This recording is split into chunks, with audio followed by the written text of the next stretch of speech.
नमस्कार सगळ्या प्रेक्षकांना नवरात्रीच्या शुभेच्छा. मी पाहिलेली दुर्गा असं म्हणल्यावर दोन नावं येतात माझ्या हृदयात खरं. एक तर माझी आजी म्हणजे माझ्या आईची आई. तिने कायमच मी जेव्हा जन्माला आलो ते खूप कॉम्प्लिकेटेड होतं सगळं त्या हॉस्पिटलच्या खोलीत. तर तेव्हापासून ते आत्तापर्यंत, आत्ता ती नाही आहे माझ्या आयुष्यात, पण मला असं वाटतं की ती आहे माझ्याबरोबर. आणि तिने कायमच लहानपणापासून तिने मला दरवेळेला ती सांगायची की तू स्पेशल आहेस, तू स्पेशल आहेस, तू स्पेशल आहेस. आणि ते कुठेतरी ते सबकॉन्शियसली माझ्या डोक्यात बसलं आणि ती एनर्जी तिच्या थ्रू माझ्यात ते येतं आणि म्हणून मला असं वाटतं की माझ्या कामात ते रिफ्लेक्ट होत असावं असं मला वाटतं.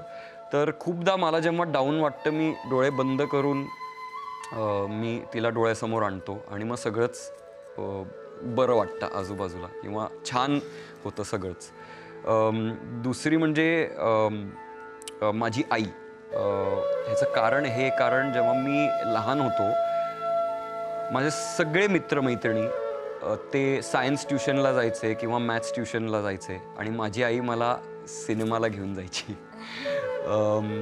तर तिने कधीच मला जे करायला आवडत होतं, तिने कधीच हे मला म्हणेल नाही की हे काय करतोयस, हे किती वेळ वाया घालवतोयस तू, किंवा असं कधीच ती बोलली नाही. तिने कायम ती माझ्या पाठीमागे राहिली आणि अनेकदा ती माझी क्रिटिक पण आहे.